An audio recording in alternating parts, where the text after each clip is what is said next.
Hey, it's TK, and welcome to the PetesPod. Here's hoping you had a fantastic summer, flip-flopping around and getting lots of sunshine and lemonade. The D-Man and his pals have been hanging in the clubhouse all summer, playing lots of backyard baseball, but as we head towards October, there are two things we know for sure this year. The Blue Jays are going to be playing for the pennant, and the Peterborough Petes are going to be playing another season of CHL hockey down at the PMC.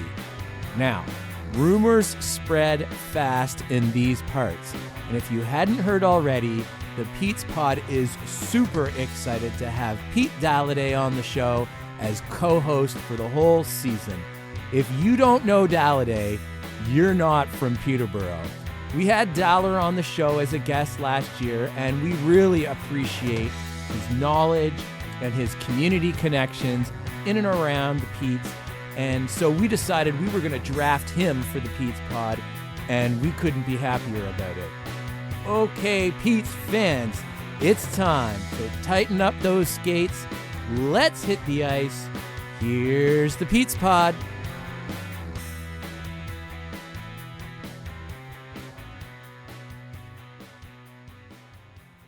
Looking for a new TV, home theater, car audio, vinyl records? Shop locally owned and operated Kawartha TV and Stereo.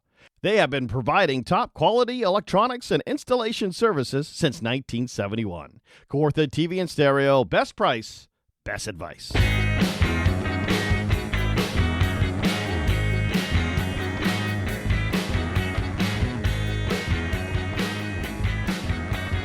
Well, that didn't take long for Dalliday to leave his mark there now, did it? Starting out all fancy with his Kawartha TV and Stereo read. I'd also just like to mention quickly, if you didn't know, that if you are a record player kind of dude or dudette, Kawartha TV and Stereo also does a fabulous job repairing turntables and amp systems. Finding a great vintage turntable also usually means there's a little bit of a tune-up that is required to get it going just right. And Kawartha TV and Stereo is my go-to spot for vintage audio repairs. Just a quick show note before we begin. Normally we record the show on the weekend after the Petes' last game so that we can give you all the details from the entire Petes week. But because this is a more informal preseason show and these are busy September days, we are recording this on Monday afternoon, and the D-Man is on assignment at school. Not to worry, the D-Man will be back for episode 1, season 2 of the PetesPod to give you all of the stats that your brain can handle. Today, it's just going to be TK and the Daller here for our preseason chit-chat, so let's go.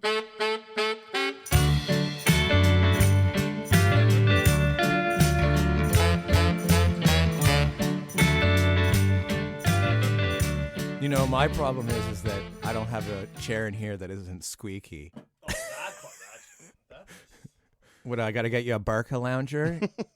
What's that? The Barca lounger? So that's the reclining chair, you know, the Joey and Chandler chair? Oh, yeah. Right? Yeah. Well, the guy who invented it was some Polish guy, and it was called, his last name was Barca or something like that. Okay. You never heard of the Barca lounger? No, I know what chairs you mean now, but... Yeah. All right, fine.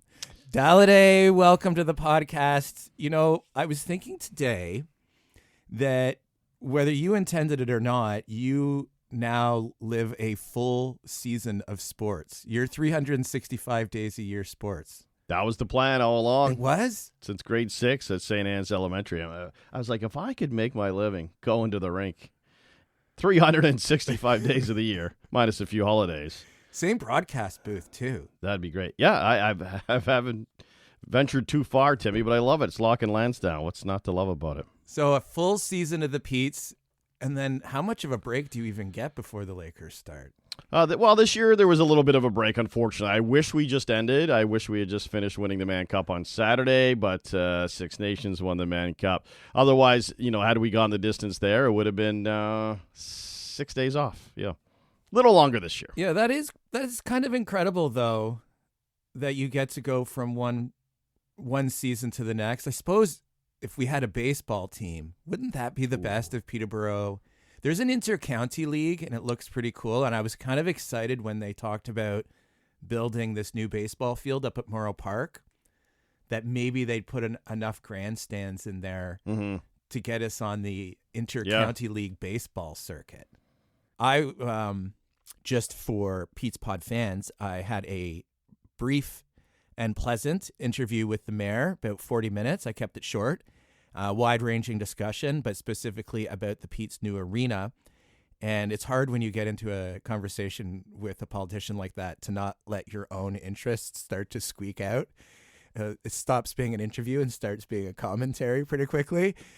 And one of my biggest pet peeves, and all props to the soccer team, the Electric, Peterborough Electric City.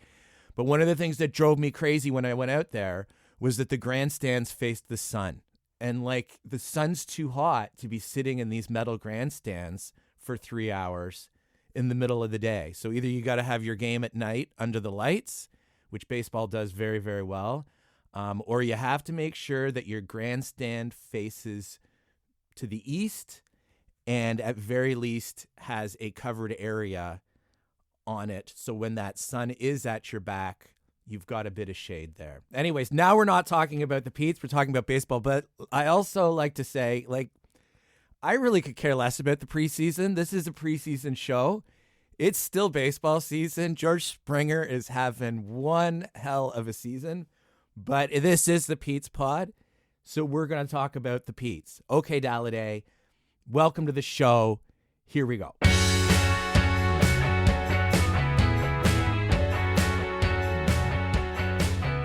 Here we go. Yeah, thanks for having me. This is going to be a great year. I'm excited, and you know what? Can't wait to get that puck drop Thursday night. So it's going to be very exciting, and everything is a sellout now. It seems with the Petes, anyways. So there's no questions about a sellout for the home opener. I'm assuming pretty darn close. I don't know. I mean, they were selling tickets on the weekend. They said they were down to the final 30 pairs or something. They were selling them downtown. I love that. The second Saturday that they have downtown, the Petes are always there.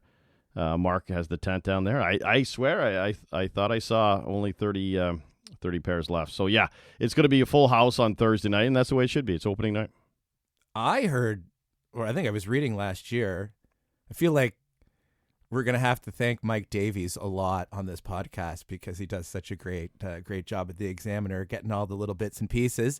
But I suppose we're going to be digging up our own little bits and bobs here as the season goes on. Now that we're a full squad of 3 here at the PetesPod. I was going to say, Daniel's middle name is Peter. So we've got Pete, we've got Daniel Peter, and the PetesPod. It's a lot of Petes, right? Yeah, and here we are in the beautiful south end of Peterborough. In the clubhouse. The mystery location where the clubhouse is. is. Shout out to Mark Maron, who's one of my favorite podcasters from his podcast WTF, who was one of the granddaddies of podcasting, who's going off the air at the end of this, shortly. I think he's down to his last few episodes, and started his podcast in the garage. So here we are in the clubhouse, which is a converted garage, doing a podcast. Yeah, I love it. The atmosphere is great. I don't know where that Otonabee hockey jersey came from. Is that from the Sunday Morning League out there? No, that is from the Kingston Neighborhood Hockey League. My own league that we started with the boys a few years ago, and we made 3-team jerseys. I love it. So the South End Penguins. Yeah, I see that. Okay. The Otonabee River Canadians. Right. And the McKellar Street Maple Leafs. Gotcha. I love it. You know who's from Otonabee? Colin Fitzgerald. Okay. That was an excellent segue. So we're gonna split this into a couple of different things here today. We're going to talk a little bit about goaltending. Yep. You have a good story from the golf course. And we want to talk about 3 or 4 guys from the roster. We can't talk about the whole team, and there's just way too many players to get into it. And we have to give the D-man something to do with that photographic memory and statistical mind of his. But let's jump in first with you were at a golf tournament this weekend, and you were having a conversation. Tell me about the golf tournament. Tell me about the Dalliday life in this situation. Yeah, it's always a great event. So it was last Thursday at the Peterborough Golf and Country Club, which is the summer home of the Peterborough Petes. So they have a lot of events there, and they have a great relationship with the gang over there at Peterborough, which is a great old Stanley Thompson design course that he designed back in the late 1800s. So a lot of history there. But yeah, so they had all the players kind of on each hole, and they would be like your fifth shot sort of thing. So. That's cool. Yeah, or a fifth putt that'd help you out on the green. So they had them scattered all over the golf that's course. That's hilarious. What a fun way to do that. Yeah, and actually, speaking of the sun, they looked hot in their Black Pete's golf shirts. So we may want to year That's for next year. That's right. For 4.5 hours. Hawaiian shirts. That would be nice. Yeah, that'd be nice. So anyway, it's a great chance to meet the players. I don't get a chance as much as I used to when I used to roll with them on the road to get to know especially the new guys. So it's like I almost had to say, okay, you are, It's almost like going down a funeral line. Okay, you are, and what's your connection? Yeah, wedding line would be. Kind of. Yeah, that'd be more happier that'd be for happier, sure. Yeah. But I came up to the 6th tee, and a young gentleman introduced himself, and he goes, "Hi, I'm Jerry," and Jerry being Jerry DiConzolo, who's going to be a fine player with the Petes this year. Anyway, so he kind of started in New York City, the family, and now Buffalo, and I just think he's going to be a fun player to watch. And what of course, position is he? He's a forward. Yeah, so where they slot him in, I mean, we still, I think Rob Wilson and the crew still have a few little small adjustments to make going into Thursday as to who's going where, but depending on injuries and those sort of things. But he was at Shattuck St. Mary's. Can't go wrong there. That's where he's coming from. Put up some big numbers there. Seems like a real personable young player. Could be an early fan favorite, perhaps. And, of course, with a name like Jerry DiConzolo, for short, we're going to call him Jerry D. Right? It's like it came to my mind just as it was coming out of Sorry, your mouth. I needed to give you half a second. No, I love Jerry D. Actually, that show, Mr. D, has become quite a hit in our house. I think sometimes we still have that not up to stuff Canadian television thing going on, but that show's actually pretty hilarious. I could see you being a big Beachcombers fan back in the day. Well, I think Beachcombers was just one of those shows that was it's still on. Like if you go through, it's on APTN or whatever, it's still there. Yeah, Relic. Oh, Relic. I think there's a little bit of Relic in all of us. Yeah. I went to high school with a guy. I forget his real name. I don't think I ever knew it. He simply, everyone called him Relic. Based on that character. Great name. It's like, now that I think of it, it's a great handle. Relic. Wow. My dad played hockey for the one of the original old timer teams in Peterborough. Old timers hockey really didn't start till like the 70s, like officially, like 75. And my dad was only like 33, 34, and you had to be 35, and they kind of like just cheated a little bit and kind of got him in there early. But the name of his team were the Peterborough Relics. I get that. Well, I get the joke of that. Yeah, and they had just like the South End Steeler colors there. They had the black and the yellow, and that's the Penguins, the South End Penguins. South End Penguins, yeah. Well, it should be the Relics. But I guess relic is a sea term. Now that I think of it, the old right? Is that not true? Is that a boat would be called an old relic? Is that? Yeah, I think so. Like just an old boat. Yeah, I have no idea. So Jerry DiConzolo, Jerry DiConzolo, and if the fans don't, and you sit in where section 4, C6, C6. Yeah, right in the middle there. You and the boys got to get it going. Someone's got to start. When he scores, I'll be awfully disappointed. The fans over time don't go, Jerry. They There's a lot of Jerry. There's a lot of different Jerrys going around. Yeah. I don't know the last guy named Jerry that played for the Petes. So he drafted. He's a draft pick? Yeah. I think the Petes signed him back in May, got it done early. Signed, sealed, and delivered, and an interesting young man. Jerry D at forward. DiConzolo. I like the DiConzolo. That's a great handle. That's a really good last name. Yeah. Hey, DiConzolo. Like that's gonna cut, right?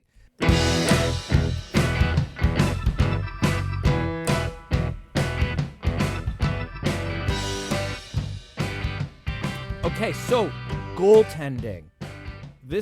You have a bit of info that is maybe not info we don't know, but it seems right now we still have 3 goaltenders. So what's the depth chart here as you're seeing it to Yeah. start the season? Because it's always fluid with goaltending. Yeah, for sure it is, and it just takes one puck off the knee in practice between the time where we're recording this and opening night for something to change. So if something changes, it could be as a result of something that was out of our control. But yeah, I'm gonna think Easton Rye gets the start in goal on Thursday night. I think it's his net. He's earned it. Yeah, he's earned it, and he's the guy. He had an amazing season last year. I mean, stopped a lot of pucks. Right? Liam Stützke started the season, and he looked spectacular. It's hard to imagine how good he was coming out of that championship season as a backup. Remember the Petes won like 10 in a row to start that sell-off season last year? Mm-hmm. Seems like a long time ago. And he never really caught on. Like, he went over to the queue. But Easton, man, did he ever also pay his dues in what we would call the minors, I suppose, waiting his turn in Lakefield and then coming up to the team. But he's looked great since he got here. So you know what I mean? Like he's probably put on a little bit more muscle, and it just looks a little bit more mature, which is natural. He's grown out of the Mitch Marner beard. Yeah. Mitch is still rocking the teenager beard. He is. They might ask him for ID out in Vegas this year. That's right. To get into the casinos. But, yeah, I mean, I hope he does well. You got the other local goalie with Mason Johnson there, and then, of course, you got Lee Stack that came in that they signed last year late, and he's part of their plans as well. So, you know, I think nowadays, and you're a goalie, you got goalies. I mean, you almost need three. You know, the way things, you know, it's tough. There's only 60 minutes in a game, and there's only so much net, but you almost need three nowadays, it seems. The leash is short unless you're in Toronto or something. I mean, I don't really know. There's a weird fan favoritism in Toronto that doesn't seem to make any sense at all. And then, you know, the leash is short. They run you out of town. But, I mean, how many games can you put into a starter, you know, even at the beginning of the season? I mean, you're going to give him a little bit of a leash to come back and play. But, yeah, you're going to work your way through that depth chart pretty quick. And how many times has the third-string goalie by the end of the season ended up being the starter? It seems to me Easton seems to be a pretty consistent goaltender, though. Like, one of the things about Zach Bowen was he was fantastic or he was not. Easton seems to be a pretty even-keeled in the net. Yeah, you're right. You know, I think Bowen he got off to some rough starts at times, and it wasn't going to be a great night. And that's when Easton got a chance to get in there as well, when Zach maybe had an off night. We'll see him perhaps Thursday, I guess. I mean, they shipped him off I shouldn't say shipped him off, but they traded him to Brampton, did they not? So my gosh. I think we may see him on Thursday. Man. Come to think of it, I never even thought about that. Oh, now I've put that out there. He's going to have like the game of his life or something that. I mean, I got to check. I checked Brampton's roster. Right, no, you're right. This morning, and it was empty. There was nothing actually there yet. It hadn't been uploaded. So we'll see what happens Thursday, but there's a possibility we could see, you know, unless I'm way off, unless he went somewhere else that I don't know about, but that's who they traded him to.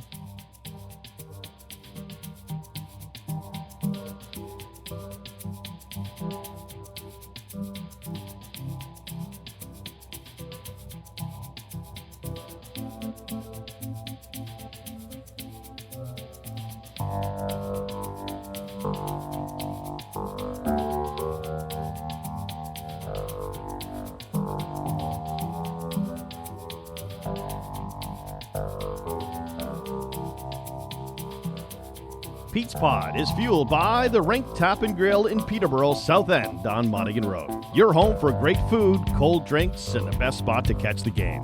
From Pete's action to Blue Jays baseball and NFL Sundays, make the Rink your go-to pub 7 days a week.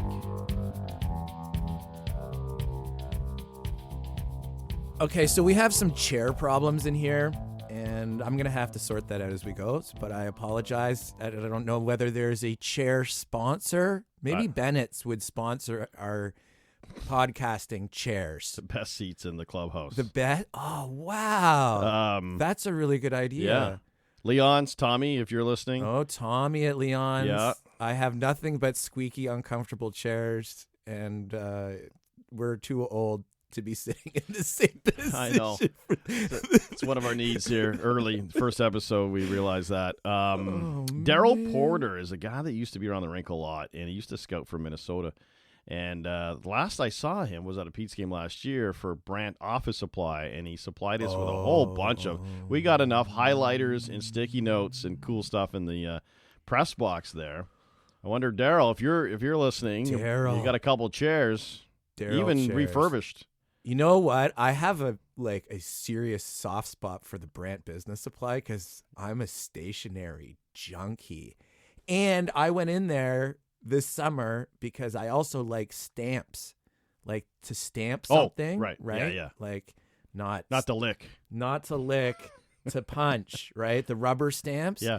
And the service I received with regards to my inquiries about rubber stamps was top notch. Where else are you going to get that? Yeah. Great service at the Brant Business Supply. Great. That's what I like to hear. Yeah. Let's get into the roster. We've got 4 names on our list that we're going to start with. Where do you want to begin? Well, let's start at the top, and Caden McGregor, the first overall pick. You know, the Petes have never had the first overall pick ever, so this is the first time we're going to have a chance to see. Never. They were too good for too many years. They never had a first-round pick until this year. Wow. First overall pick, not first a first overall. round. First overall. Yeah, exactly. Wow. Where's he from? Ottawa area, yeah. Mm-hmm. Another Ottawa boy. We do well with the Ottawa boys. We do.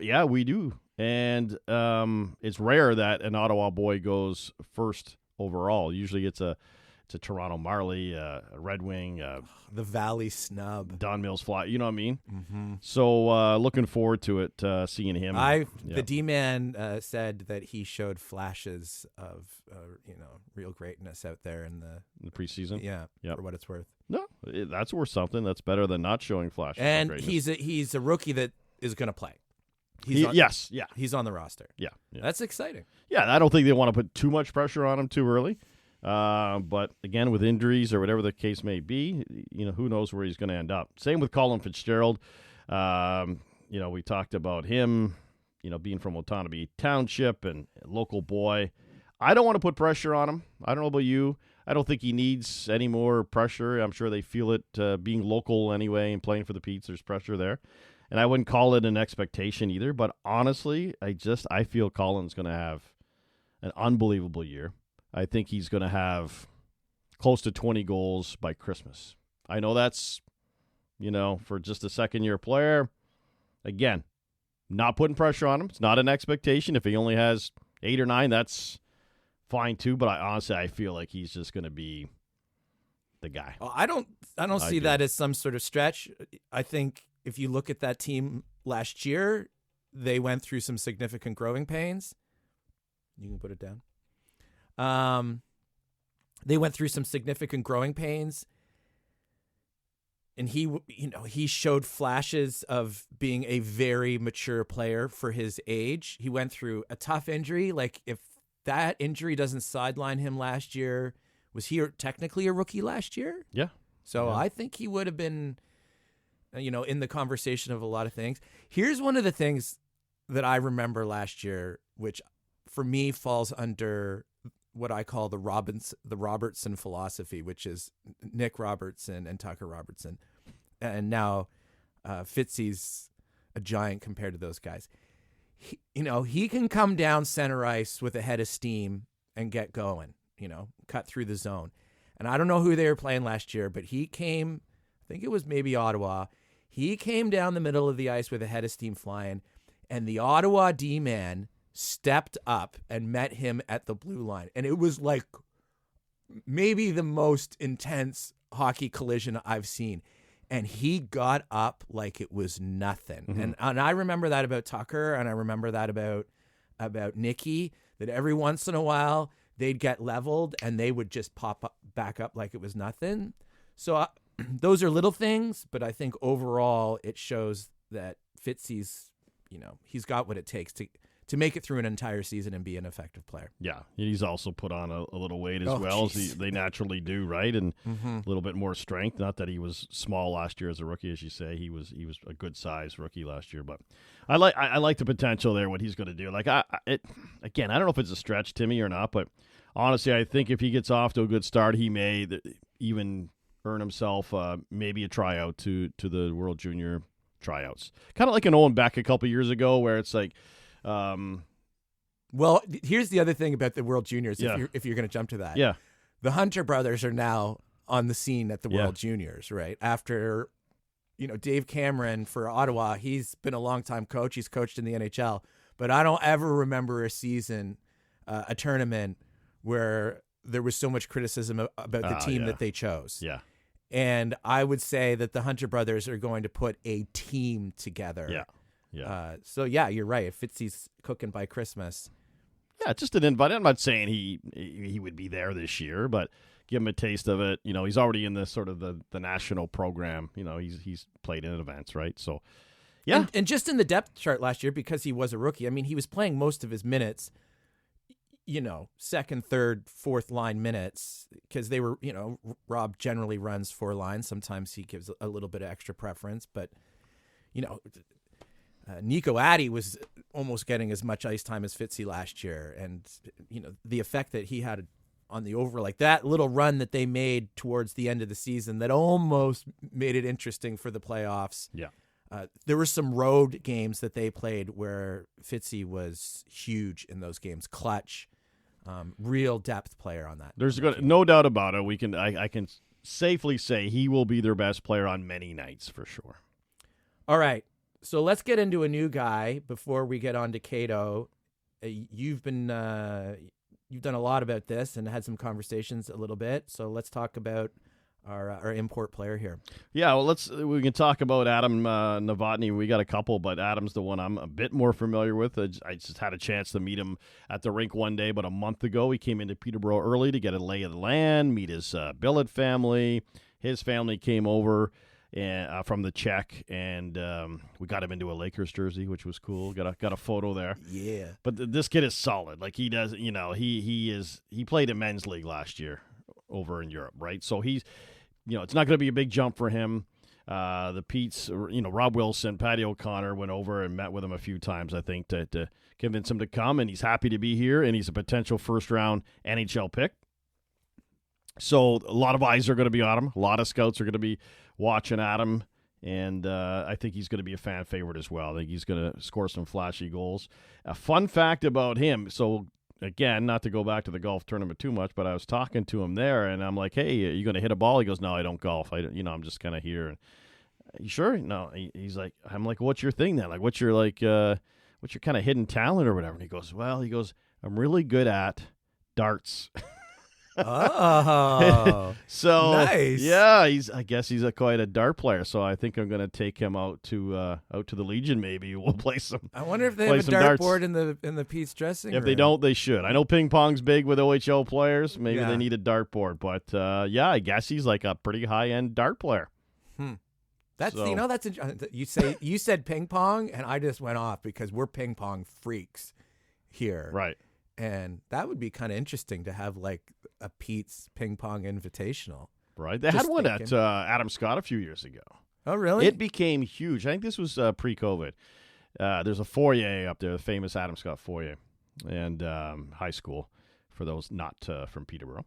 And, Dave Lorenz, comes back to the Pete's here. Uh-huh. Dave Lorenz was the principal at Adam Scott at the time. Of course he was. And a buddy of mine, Mike Burke, was the vice principal, I believe, there. And they started a ping pong event that started in the foyer and ended in the gym at lunch, if you will. The whole school was there. And I got invited as an alumni to come up and play. So I had to play ping pong, which I'm not a great ping pong player, in front of 800 students. Wow. As a bit of an exhibition game to get things going. Talk about, I felt more pressure then than I did when I went to school there, trying to get a dance with one of the girls. I thought I sweated then. The palms. Yeah, the palms. Rub them on your thighs. So anyway, he's a heck of a dart player. So maybe we'll have him on the podcast. Bullseye. One day. Yeah, so we'll talk a little bullseye. Novotny. That's a good nickname. score in 320s? Would that be? And then if you triple them up, what is that? I don't know.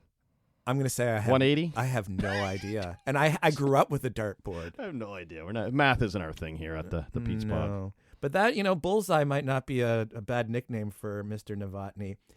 So since we're just ping ponging around all over the place here, Dalliday, See what you did there. Let's get on to, I think, probably one of the more talked about Pete's players for whatever reason is Caden Taylor. What do you have to say about Cato? Character. He's a character guy. Is he? Yeah. Okay. I don't know if you got down to many of the scrimmages, sort of the inter squad games, and you can hear the players talk a bit more from the bench on the ice because there's, let's say there's 300 fans there sitting around. It's a lot of empty seats, so you could hear a bit more. Just, every time his team scored or if something was going on, you could hear Cato. You could hear Caden Taylor. Just looks like he loves playing the game, has a lot of fun. And I think he's just going to be one of those guys, too, that should have a breakout year, hanging around the net, putting in loose pucks, and, whether he'll kind of be part of their leadership group. I think he is part of their leadership group. And, I think guys look up to him. But he's just got some, I guess the kids call it now Riz. Is that what they say? I don't know. You'll have to talk to the D-man. Yeah, we'll talk to D-man. I think they say Riz. He's got charisma. He's got, that's what it is. Yeah, he's got a little flash. He's, likes to have fun, a little swagger. Mm-hmm. I like that. Novotny, how old is he? Novotny be 17, turning 18 if he's not already. This is his draft year. I know that. This is his draft year. It's interesting with them getting the first overall pick with McGregor.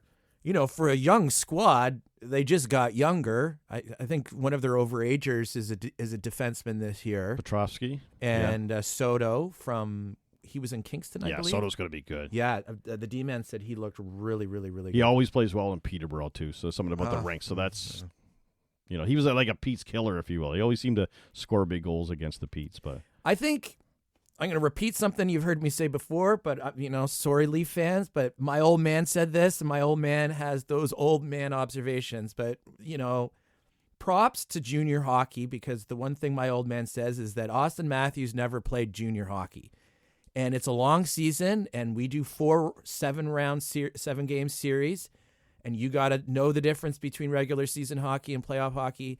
The other thing that I think is good about junior hockey that replicates the NHL is you got to be drafted, and there's a lot of bit of this Lindros syndrome going on where players are saying, well, I want to go where I want to go.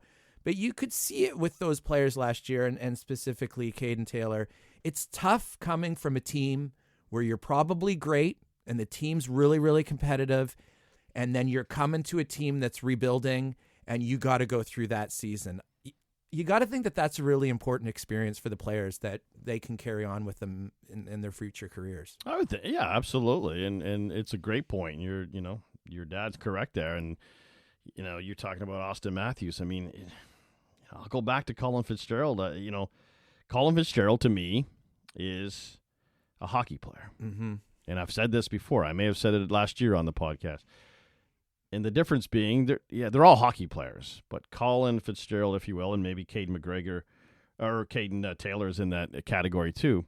And Soto and some of these other guys you've mentioned, they're just not good at hockey. There's a lot of players in this league that are just really good. They've always been bigger, faster, but doesn't necessarily make them a hockey player. And Austin Matthews still hasn't, I know this isn't a Leaf podcast. There's 12 of those, so we don't need to get into that. But I know where you're getting at. Well, every conversation is a Leafs therapy session of some kind. But you're right when you're talking about the Sam Bennett's and these other type of players. There are a lot of people asking questions about this new Flow Hockey that was announced as the new sort of okay, that's good, something to touch on there. TV provider. Okay. And people are constantly asking, which is fine. So this is a streaming service, because not everybody has Kojiko anymore. So they're going to be broadcasting the Your TV broadcast. Yeah, so that's yes, and that's what people were asking. Does that mean you and Scott and Dan aren't on anymore? Like, who are these guys? No, it's business as usual for us. You'll get the Your TV feed. Flow Hockey, Flow Sports are just the streamers. They're the ones that throw it out there into the universe. So how does that affect the CHL app? Because it's gone. It'll be gone. The CHL app is gone? Mm-hmm. They're not streaming through there anymore? This would be Flow Hockey. That's for the whole CHL? Yeah. Oh, okay. OHL for sure. OHL for sure. Yes. Because I really liked the CHL app. We subscribed, even though I had the Cogeco, because it allowed see the other games. Yeah. Yeah, it allowed me to watch some other games, especially the Western Hockey League games are always really, really interesting. Okay, so this is a one-stop shop now. Flow Hockey. Yeah. You'll get all the OHL games. All the OHL games. It'll still be our production, or if it's in London, it'll still be Rick Doyle and still the local productions. It's just the way they throw the games out. No, there. I get it, and that's really smart because I think a lot of people were getting a little confused about how they could watch the games on television if people are cutting the cord, as they say, a little bit and just going over to streaming. So the biggest guy that was worried the most was Corey Perry's uncle, Greg. Very concerned that there wouldn't be the local Pete's flavor to the broadcast. So you guys are going to be doubled up still on Cogeco though. We can still watch it on Cogeco. Yes, 100%. 100%. Because I'm that guy who has Cogeco, so I can watch the council meetings and I know various other. They got great music shows, right? Yeah, man. Well, Junction 28, is that still a thing? We all grew up on the cable public access channel. It's the Wayne's World. Party time. Terry Doyle, who does the Sarnia Sting broadcasts for Cogeco, is a Peterborough guy. He used to host a show here called Swap Shop. So you'd call up. Timmy, it'd be like you calling from the clubhouse. Yeah, I got an old rotary phone I like to sell, and I'm looking for a boat motor for a little, Oh, yeah. Dude, that's so funny because those are all over. They have different names for them. Some of them call them the buy and trade and stuff like that. Call us for help. I am starting that. Okay. You should. So, a part of now officially, what was the show called? The Swap Shop? Swap Shop. Swap Shop. We're starting our own segment on the show called Swap Shop. And if you have an item that you would like to trade for another item, and this is trade only, I would like to know about it. And we'll see if we can't connect two people together who may have a road hockey stick that they want to trade for a can opener. Yeah, whatever. Yeah. No, that's the deal? Okay, there's no whatever. Okay. This week, you have a hockey stick. One of those electronic can openers, the ones you plug in. Remember those? They can put a man on the moon, but they can't make a can opener that works. For a left-handed person. I don't know. We've got they're the can worst. Opener problems in our house right now. Even with righties. I thought it was a left-handed thing because I can't open a full can of soup to save my life, and I always thought it because I was left-handed. That's a hockey term, the can opener. That's true, right? Too. You stick the stick between the guy's legs. Dalladay, this was fun. Go Pete's go. We'll see you Thursday night. Okay, buddy.